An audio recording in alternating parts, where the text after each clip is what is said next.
So today I want to address survivors and community members with an update of our progress as we go through a comprehensive review of 264,000 incident reports improperly suspended with a cold call, lack of personnel, dating back into 2016.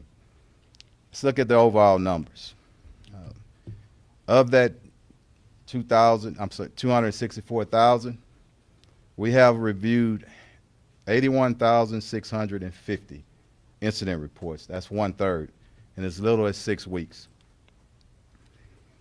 Our overall review incident reports we have reviewed of that 81,000, we found that 26,000 should have been suspended, but it was suspended with the wrong code.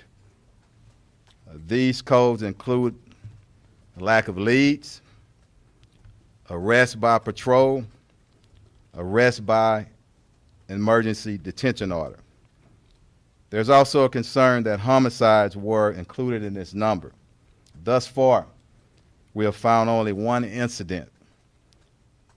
It was initially coded as a failure to stop and render aid. However, investigators later found it to be an intentional vehicle assault, which led to a death.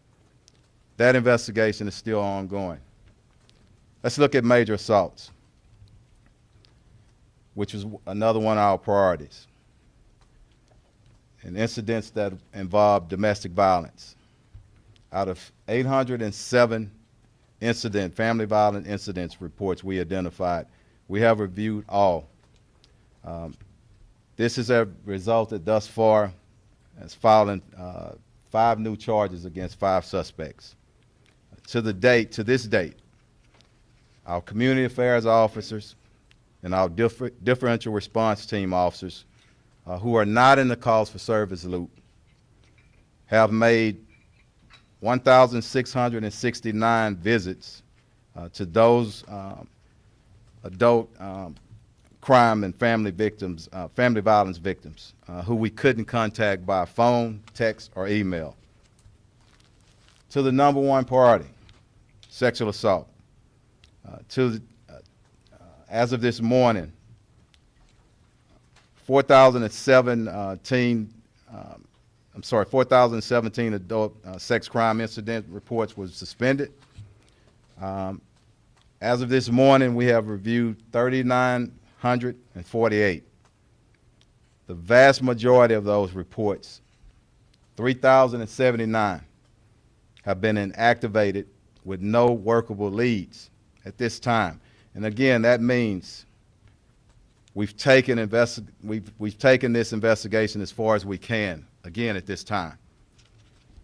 We will, of course, at any time reopen any case if we have additional information or additional evidence.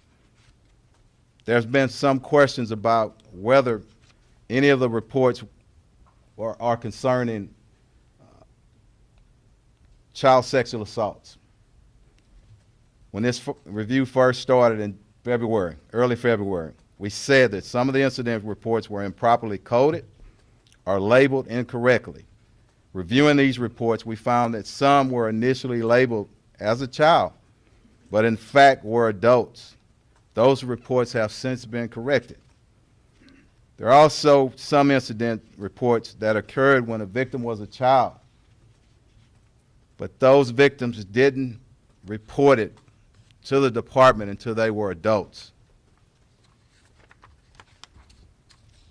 On March 27 this year, HPD proactively initiated a meeting with the Houston Forensic Science Center, the Harris County District Attorney's Office, to request the second level of review to build a better workflow process between our agencies and to properly address incidents related to CODIS hits.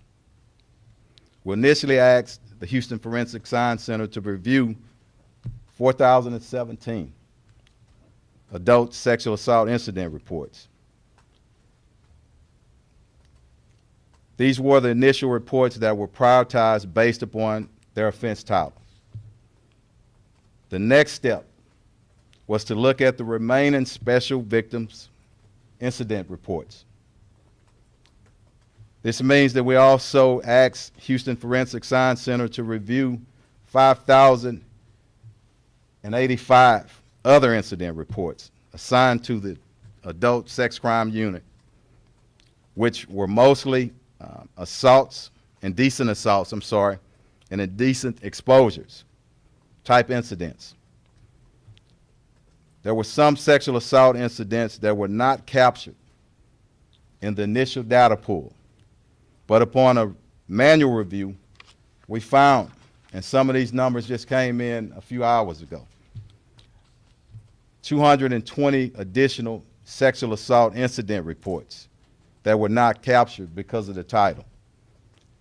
Additional sexual assault incidents reports may come to light. All those reports are being reviewed and assigned as they are discovered. As we said, we would do a thorough review and work our way through each and every incident. Again, 264,000 incidents. Some people may look at this as negative. I don't. It is a fact and it's evidence that our process is working. And I just want to be honest and transparent about that. As we work through, you may find some good news and you may find more bad news. But the fact is, I made a promise to everyone that we're going to work through each and every one of those incident reports. So that's what we're doing. I'm going to bring up Commander Lorenzana from Special Victims Division at this time. Go ahead. Thank you, Chief. As mentioned, my name is Commander Elizabeth Lorenzana. I'm here to discuss and start off with what is a CODIS hit. A CODIS hit means that a DNA profile in an investigation matches the DNA profile from a separate criminal offense or a known offender. This is a national database that all law enforcement have access to.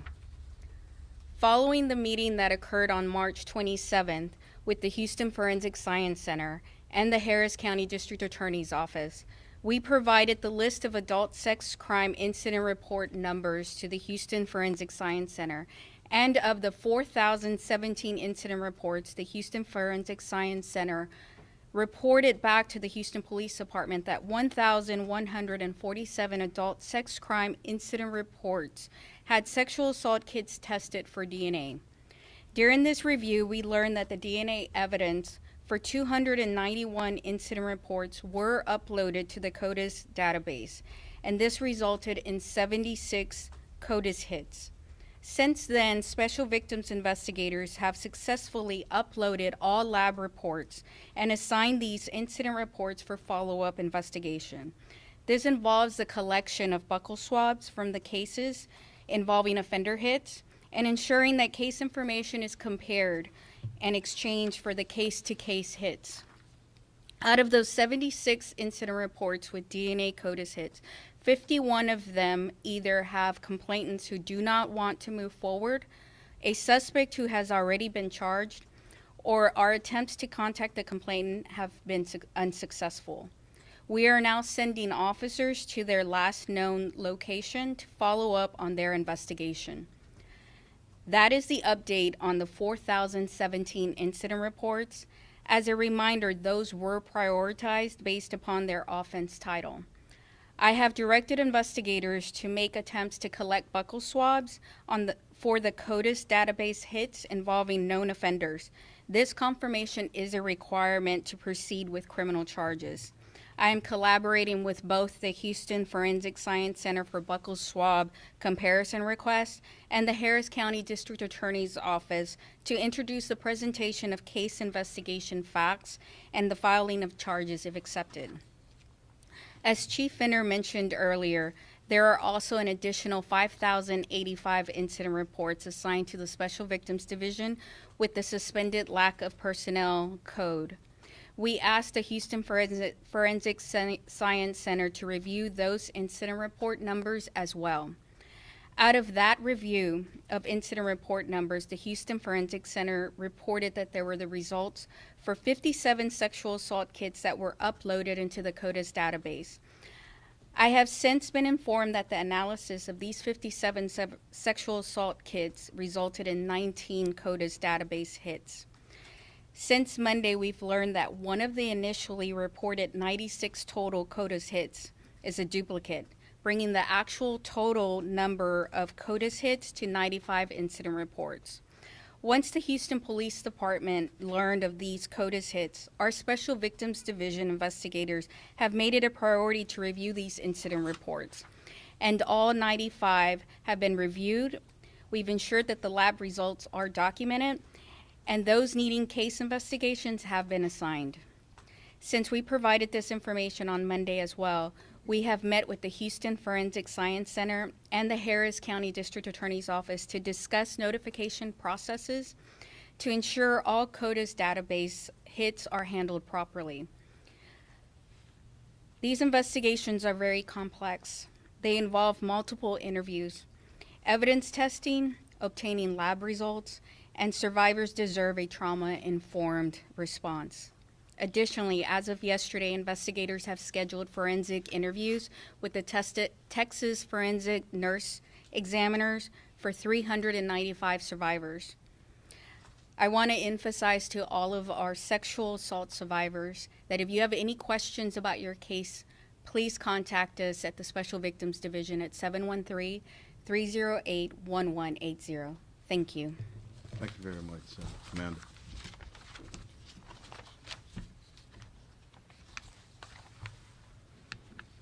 Okay, before I turn it over to Amanda for translation, I want to just go over a few things that I know have been a concern. Let's discuss IED right quick, okay? As I stated earlier, I think the IED case should wrap up at sometime before the end of the month, and that's what I'm told right now. Going to respect that process. I'm not going to be answering any questions on that. As I promised, though, when it's complete, I'll be as transparent as I can, releasing whatever we can by law.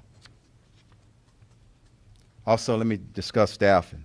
We're undertaking a process of a comprehensive staff review of the entire department. We didn't get a whole lot of officers before this incident. We don't have more during this incident, and we won't have any more in the near future, because as we put officers in the academy, people are retiring. It's so important to address. We need resources. We need more officers, more investigators, more civilian staff to help us move forward. Again, I want to be truthful to our community. We don't have the staffing to investigate each and every crime that's reported in our city. However, we will investigate every violent crime against persons. In terms of our Special Victims Division, Commander has spoken about that.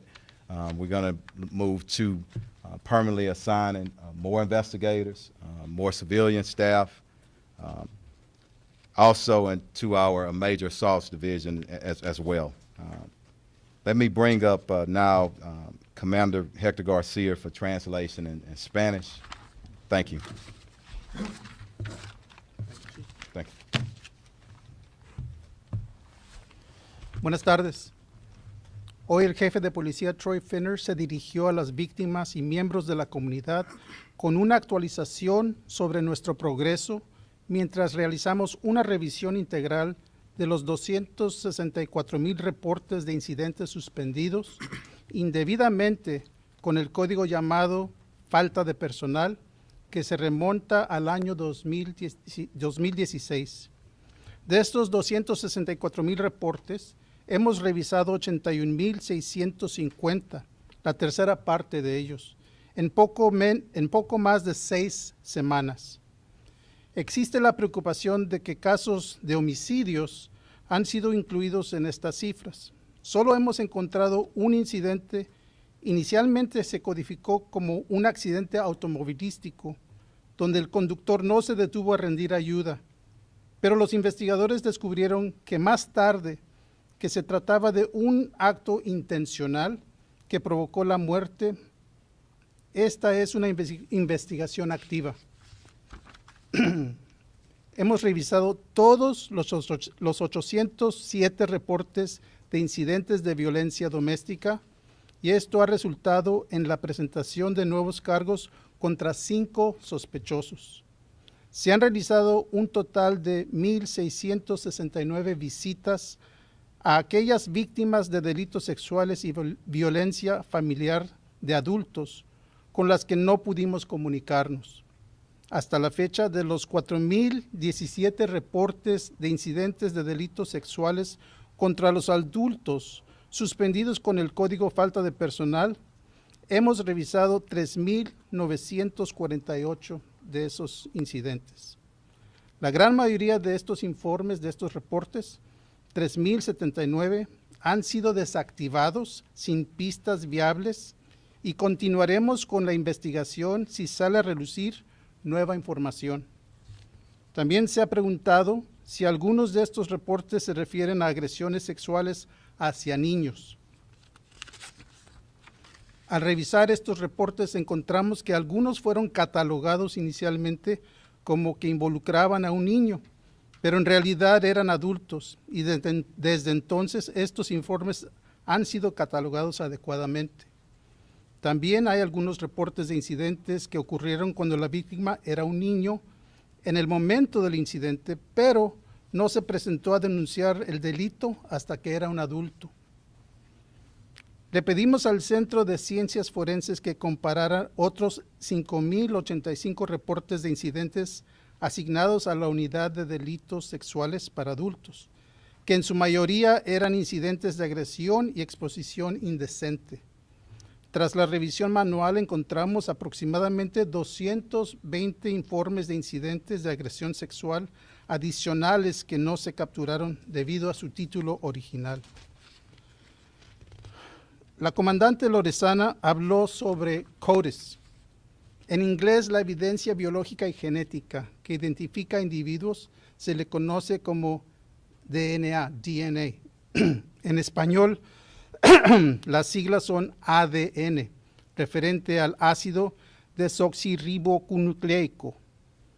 El archivo electrónico de perfiles de ADN en Estados Unidos se llama CODIS.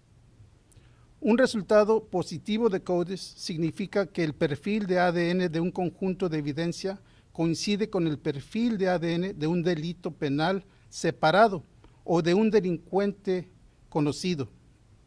Inicialmente solicitamos al laboratorio que revisara 4,017 casos de agresión sexual a adultos. Les enviamos la lista de números de reportes de incidentes y el laboratorio encontró 1,147 conjuntos de evidencia de agresión sexual. 291 de esos conjuntos tenían ADN utilizable y se ingresaron en CODIS y dieron como resultado 76 coincidencias. De esos 76 informes de incidentes con resultados de CODIS, 51 de ellos tienen denunciantes que no quieren seguir adelante, un sospechoso que ya fue acusado o nuestros intentos de contactar al denunciante no han tenido éxito y ahora estamos enviando oficiales a su último lugar conocido para dar seguimiento a su investigación. Del segundo grupo de 5,085 reportes de incidentes adicionales asignados a la División de Víctimas Especiales, que en su mayoría son incidentes del tipo de agresión incidente indecente y exposición indecente. Le pedimos al Centro de Ciencias Forenses que también los revisara. De esa revisión separada de los reportes, se localizaron e ingresaron en CODIS 57 conjuntos de evidencia de agresión sexual adicionales, lo que resultó en 19 coincidencias de ADN. Esos 19 reportes de incidentes adicionales han sido revisados y serán asignados. Además, hasta ayer los investigadores han programado entrevistas forenses con 395 sobrevivientes o víctimas. Cualquier víctima de agresión sexual que tiene preguntas sobre su caso puede llamar a la División de Víctimas Especiales al número de teléfono 713-308-1180. De nuevo es 713-308-1180. La investigación de asuntos internos está en curso, pero esperamos que esté completa antes del fin de mes. Referente al personal, estamos en el proceso de realizar una revisión integral de la dotación de personal en todo el departamento para determinar la mejor asignación de nuestro personal. Nuevamente, el jefe quiere informar al público que no contamos con el personal para trabajar en todos los delitos en nuestra ciudad, pero investigaremos todos los delitos violentos contra las personas. Muchas gracias. Hey, thank you. Got a little bit of water right quick. Thank you. Yes, sir. Before we open up to questions, I want to thank the entire HPD team and all of our partners that's helping with this. Give some justice and respect and integrity back to survivors, because as all of us stand here, that's what we're here for, our community and those survivors, to make sure that they get the justice that they receive. And I want to thank all of the team, because so many people are doing so much great work away from their families, working overtime. So I just want to say thank you. And also want us to all to continue to pray for victims and survivors as we work our way through this process. Because as I say it all the time, we're going to be better because of this as an agency. And I mean that. Let's go with the questions. And before we go, just a little bit of order. Everybody's going to get a chance to answer questions. I'm not running away from the podium, but we'll go in an orderly fashion from my left to the right, and then we'll probably come back. Everybody here is equally important to me, everybody. So everybody's going to get their respect. Go ahead, Greg. All right, Chief. How does it happen?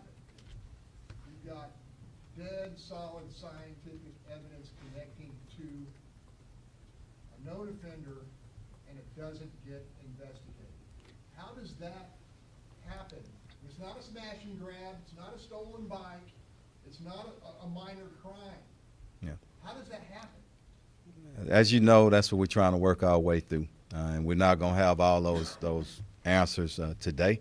I can just tell you we're committed, as I said from the beginning, to rip this thing open over 8 years. And I respect all the questions, and I think it deserves a respectful response.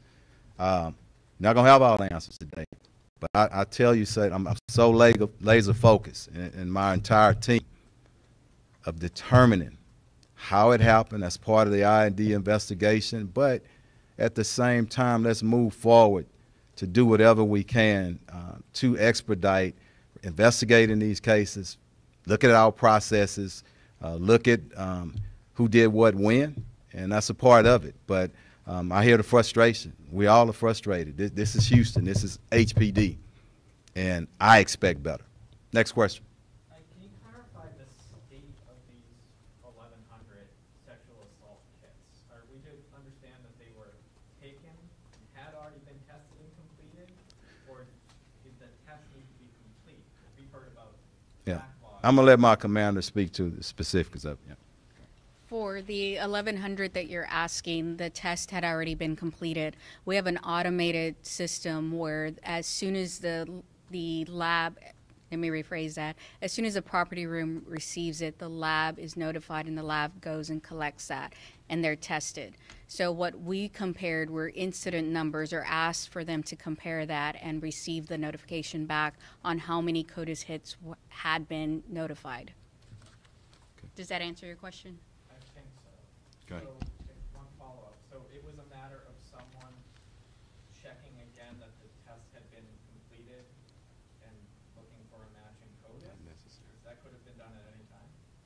Not necessarily. What we asked was a comparison of the incident numbers, the incident report numbers of the 4017.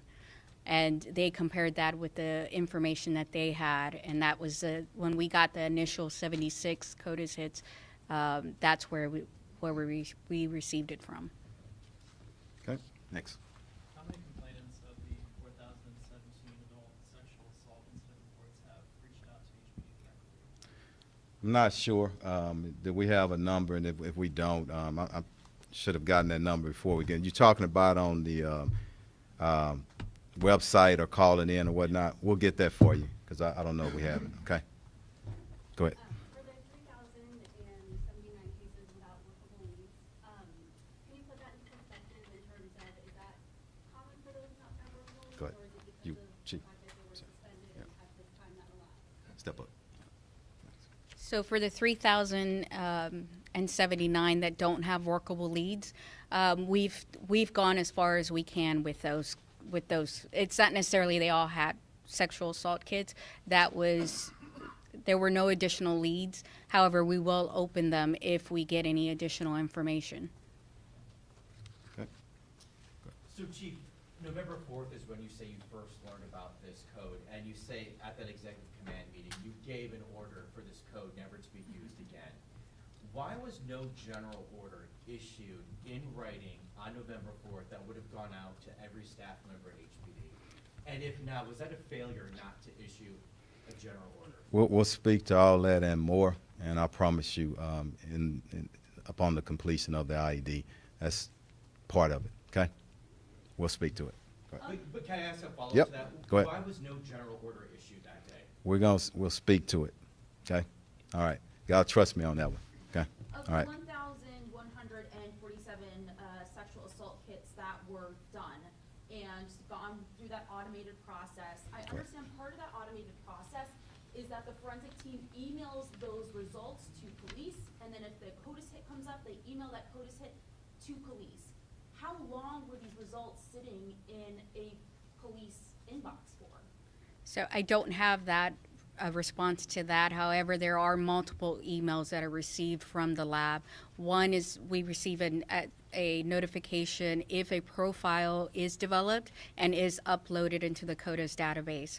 That's one email that it's submitted to us. And if there is ever a match, that would be a second email that we would receive. So when were these emails first started being, we know that this went back to 2016. Did these results start coming in 2016 and they sat there in an email inbox since then? So we're currently reviewing that. I don't have that immediately, but I have asked for that information. I have requested for the Houston Forensic Center to send me the information as far as the dates that we were notified of them. But if it followed that automated process, then potentially that's We- what we could say, right? Is that these results were accessible. I don't want to speculate. I can tell you this and kind of answering it.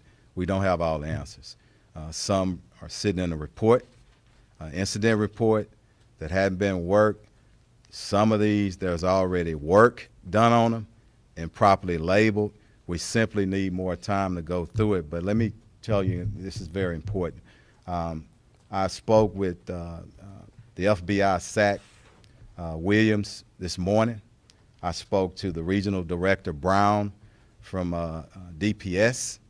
The processes, we have to make sure that you don't learn, if you learn anything from this, you got to get your processes, your policies, and your procedures, everything down, because if it's electronically sent or if it's manually sent, people don't want to hear that. They want us to get it right.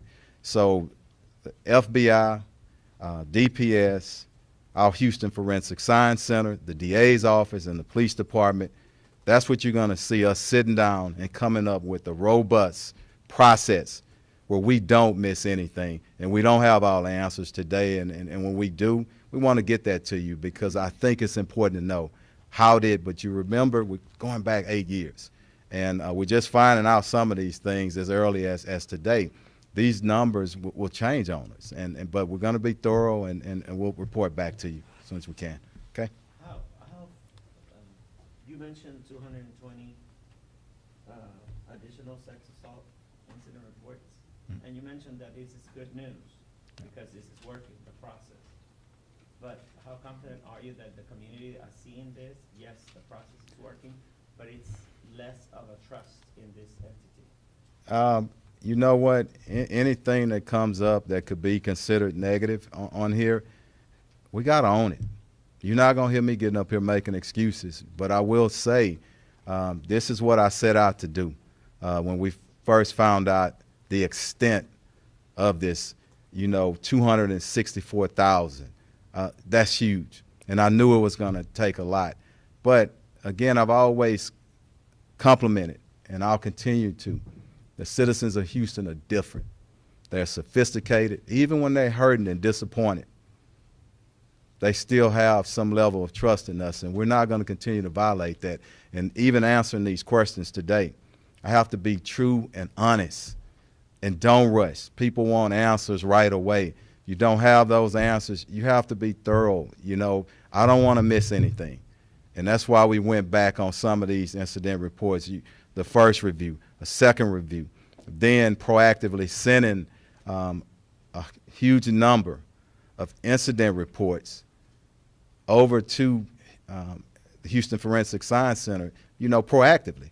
We want to get everything. When this is done, I want to be able to say as the chief, as a department, we're better because we ripped it open and we reviewed everything. So disappointment and pain through that process, but also it's a level of respect in the way that we gain our community back, other than just rushing through something and not getting it right. So I hope that answers it. Go ahead.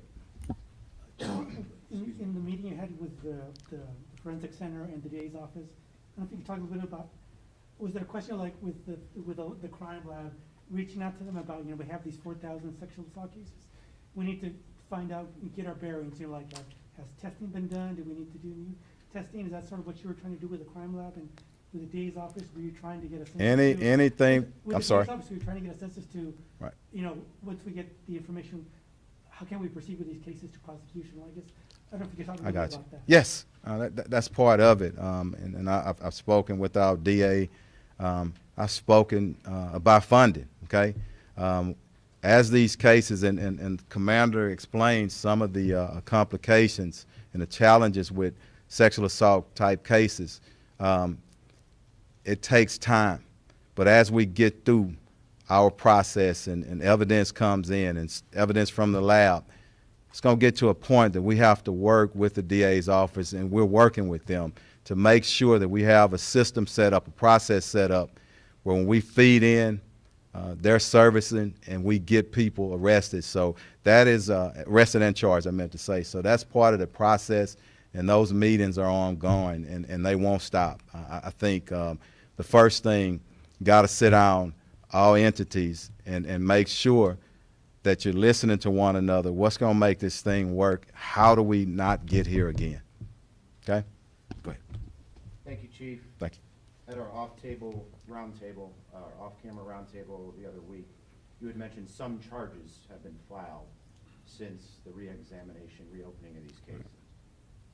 We looked at those charges, compared incident numbers with district clerk data. We found 30 charges since February 20th, after this all became public. They include family violence, robbery, ag assault, injury to child, and theft. But here's the point I want to ask about you. In 26 of those 30 charges, so 87%, the suspect was known back then. And in many cases, there was video evidence of that. So my question is, when you hear that there was a known suspect and there was evidence, Chief, is that acceptable? I'll be the first to tell you it's not acceptable. A lot of what we're going through is not acceptable, but that's a part of that process. We're going through and we're finding incidents or incident reports that should have been followed through. And even if something has worked, it's another thing that I'm finding out, though, and it's no different than anything else that's going on in the criminal justice system right now. When we file charges, because some of these suspects are not even arrested, it's the same as any other suspect when we do work and then, they're not arrested. After charges are filed. But anything on our front end as a law enforcement agency, we need to clean it up. and then I'm not going to apologize for it. I'm going to take full responsibility. So we're frustrated just like you are. One follow-up, if I may. Okay. My point is there a distinction between a case with no workable leads? You know, the guy in the mask who, whatever, there's no video, could take many flavors, right? Versus the known suspect. I mean, I got a family violence case where it's the estranged husband who's charged with beating on the woman and their kids. I mean, talk about generally here, I'm not asking you to divulge any specific case, but is it that distinction where there's a known suspect that really, really frustrates? It should frustrate everybody. It really should. And as I said, stated numerous of times, we want to make sure we clean it up and we fix it and make sure this doesn't happen again. Okay? Go ahead. Chief, what would you tell some activists in Houston who are demanding like an independent review, especially because they think there are elements of obstruction of justice, or maybe some of the victims in the cases were not able to stay in the country due to the lack of investigation, and they could not obtain visas to stay here in some of the cases. I know that Johnny Mata sent a letter to the SAC of the FBI requesting a review, an investigation about it. What would you tell them? You know, I've been knowing Mr. Mata for many years and I have a tremendous amount of respect. He was at our community media meeting, I think it was last week. We all met there for 2 hours. So I understand the frustration, but where is the federal nexus? But any time that we can use our partners, federal, state, local, we need to be using them. But for this investigation, we have our independent review teams. IPOB, the Independent Review Oversight Board. You have the team that was set up by the mayor.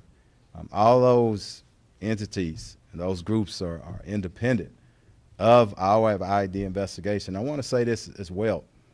They have full access to whatever we're doing in our review as well as the ID investigation. They do. So at this moment, you know, we're in communication with all our partners, including the FBI. Just as I said a few minutes ago, I spoke to the special agent in charge, Williams, and we continue to communicate. Thank you. Yes. Chief, it seems every time we're getting a new revelation, a new peeling back of the onion. Could this end in something like a consent decree where the department is placed under a federal magistrate or such to run the department and run reform of the department so that this just doesn't happen again? I certainly don't want to speak for any federal agency or anything like that with the Justice Department. I think that they will review and look at what we're doing, how we got here, and but if you don't do anything to straighten it out and fix it, shame on you as an agency. We're doing it, and as I said in one of the first press conferences, the whole nation, the whole profession is going to be better because of this. And I mean that. I talk to major city chiefs every day, and all of us are going to be better for this. So, you know, I hope that everybody looks and see how serious we are of cleaning things up and transparent. And you know, at some point, somebody got to open it up, and that's what we're doing. Okay, go ahead. Chief, real quick, first question. Follow up from last Tuesday. You told me, when I asked you at the time, I said, have charges been filed? You said, I believe some have. I'm going to get back to you with that official number. Can you clarify today, because I've heard multiple numbers, what is the total official number of people that have been charged since these investigations have been re-examined? I got numbers different from what he just said, and those numbers are changing every day. I know we have at least 5 from special victims, but in there, some people may say, well, you know, these are all a part of this, you know, suspended lack of personnel. We got some other numbers moving around in there. So again, I'd like to verify those numbers. I think we only have 1 from our Special Victims Division. But again, it takes time to get those. Was that 5 for major assault? 5 for major assaults? I'm sorry, major assaults. Thank you. Okay. So 5 for major assault. Yes, I'm sorry. Thanks for clarifying Yeah, that, 'cause it's good. not- Thank just you. wanna make sure. All right. Separate. So, by the map that you provided here today, I have that, you indicated the IAD investigation, you expected to wrap it up by the end of this month. I expect so, but you know what? That's best as I can kind of. That's what they're telling me. If Well, by it the goes time- a week or two longer, but we expect it to But be. by the yeah. numbers that you provided today, there are still 938 sexual assault cases that have workable leads. How can an IAD investigation be completed if those cases remain ongoing? I just want to ask is, have you ever heard of a spinoff? Okay. We got 180 days, so if we find, and we said we're going to be transparent, but I want to be honest on one thing too. Let us get through the first one. There's been other spinoffs, and there can be even more. But I don't want our department thinking that we're going to just rabbit chase on every little thing. Once we understand how this started and how it was continued and how we fix it, of course, if we find some incidents or some investigations that are so egregious, definitely we're going to do a spinoff on it. So, but as you know, we only have 180 days from date of discovery, so it can't just go on. That's why you have spinoffs. So I hope that answers it. Go ahead. Chief, out of the 95 DNA matches that were mentioned, how many of those were known individuals and how many were case hits? I don't have the exact number reviewing. of the case-to-case versus the known offenders, but we still are actively reviewing those. Okay. All right. We're good. You got one more? All right. Go ahead. So have any arrests happened in connection to the sexual assault review? You just mentioned major assault. Is that the same as the sexual? Where are we on that? Was it? We don't have any new charges or any new arrests. The one that I spoke of was something that happened previously. Okay. And we'll get a better number again, but the challenge is things are changing daily. So let me step up. Who else? Chief, Yes, I go ahead. want to ask you something, Yeah. and this is in regards of the DA's office. How you guys are working with them? I know that they're behind in a lot of cases on trials, a lot of challenges there. And with these amount of work that you guys are having by now, how is that? It's going to be challenging, but it's doable. Okay. I don't think anybody should throw their head in the sand and throw your hands up. True professionals, true leaders. You do what it takes to move the agency forward, and that goes with all of our partners. But I can tell you something. The meetings are going, and we're going to do whatever we have to do. And again, I said we needed funding. I spoke to a few key members that hold the key to that funding in our communities, and hopefully they'll step up.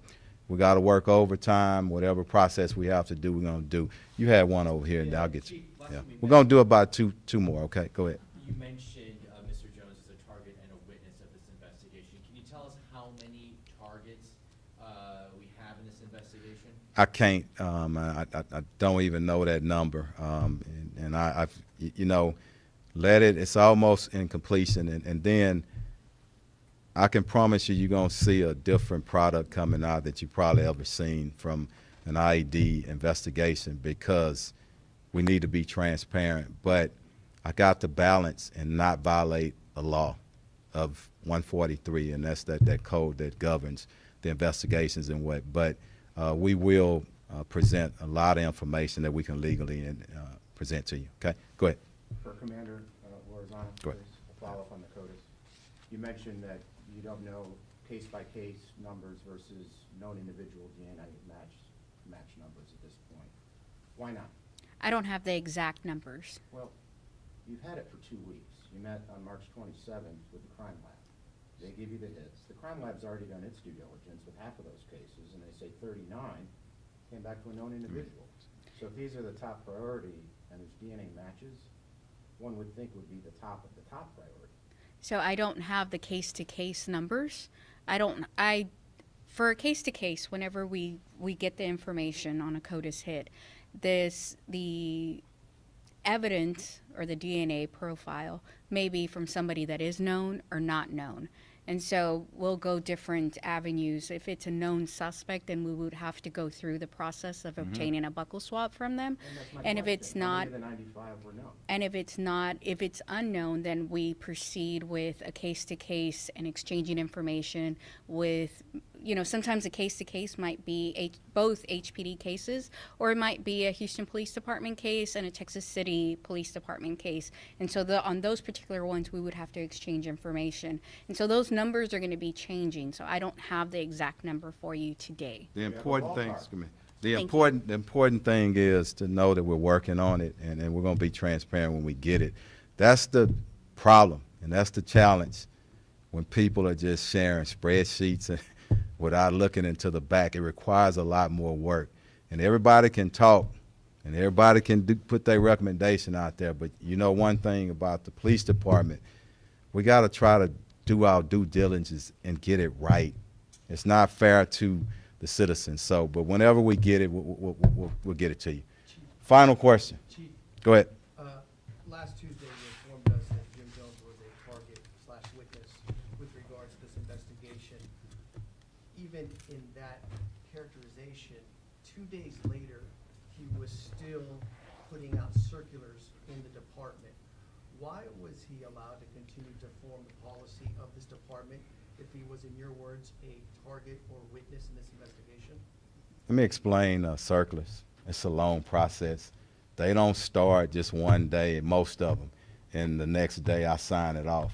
It's a long process in which he was a part of. He was one that was a part of our risk management division, a number of individuals, our legal team. So that's when the date that I signed it. But his official date, his last date, is this Friday. And we'll leave it at that, and we'll see how. Yeah. Can we get clarification on the charges filed? I know you said it's a fluid number, but can we get what you know of as of right now in terms of charges filed as a result of this? We'll get it to you, and as you can see, even today, numbers are coming in. But let me, yeah. Do we have a? I don't. I said that, but sometime today, let us get that out to y'all, and that's a fair question. It really is. Okay. All right. Thank y'all.